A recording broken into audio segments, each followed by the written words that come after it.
नवी मुंबईतील महापे येथील टेक्नोसिटी इमारतीत सुरू असलेल्या बनावट कॉल सेंटरचा सायबर पोलिसांनी पर्दाफाश केला।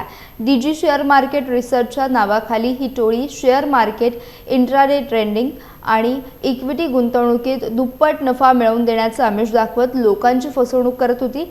सायबर पोलीस आणि इकॉनॉमिक इंटेलिजन्स युनिटने संयुक्त छापा टाकून या हायटेक रॅकेटचा भांडाफोड केला। या कारवाईत 2 आरोपींना अटक करण्यात आली असून इतर आरोपींचा शोध सुरू आहे। कॉल सेंटरमध्ये 22 तरुण-तरुणी व्हॉट्सॲप ग्रुप आणि कॉल्सद्वारे देशभरातील लोकांना जाळ्यात ओढत होते। तपासात 1 कोटी 2 लाखांहून अधिक रकमेची फसवणूक झाल्याचे समोर आले। घटनास्थळावरून मोबाईल, सिम कार्ड, लॅपटॉपसह तांत्रिक साहित्य जप्त करण्यात आले असून पुढील तपास सुरू आहे।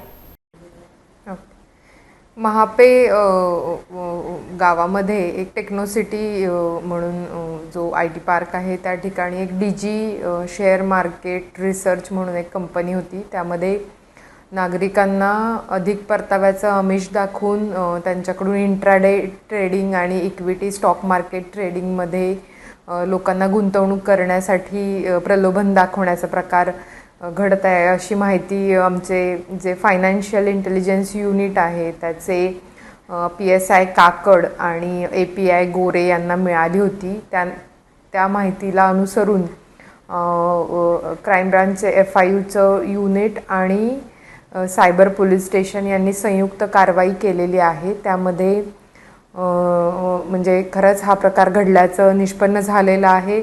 त्या ठिकाणी मिळालेल्या माहितीनुसार त्याचे अकाउंट्स त्या ठिकाणी मिळाले। त्यामध्ये 5 NCCRP पोर्टलवरती तक्रारी दाखल होत्या आणि जवळपास 1 कोटी रुपयांची नागरिकांची फसवणूक यातून घडल्याचं निष्पन्न झालेलं आहे।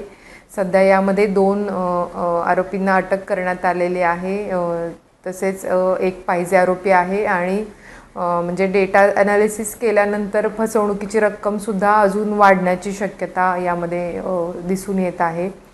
सध्या आम्ही त्या ठिकाणाहून 19 मोबाईल्स, काहीतरी 13-14 सिम कार्ड्स म्हणजे त्या मोबाईल्स व्यतिरिक्त additional SIM cards, laptop, SIM box वगैरे असं साहित्य जप्त केलेलं आहे आणि तपास सध्या सायबर पोलीस स्टेशन करत आहे।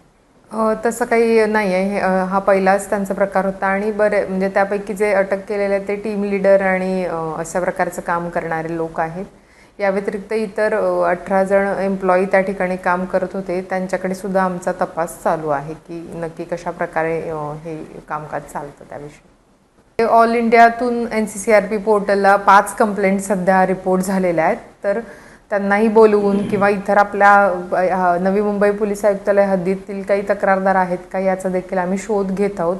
आपल्या मार्फतीने मी सर्वांना आवाहन करेल की अशा प्रकारे कमी वेळामध्ये जास्त पैसे मिळवून देण्याचे जे शेअर मार्केटचे स्कॅम्स आहेत किंवा टिप्स देतात, तर यावरती आपण काही विश्वास ठेवला नाही पाहिजे। जे सेबी रजिस्टर्ड लोक आहेत त्यांच्याकडूनच आपण जर अशा काही टिप्स हव्या असतील तर त्यांच्याकडून घेतल्या पाहिजे।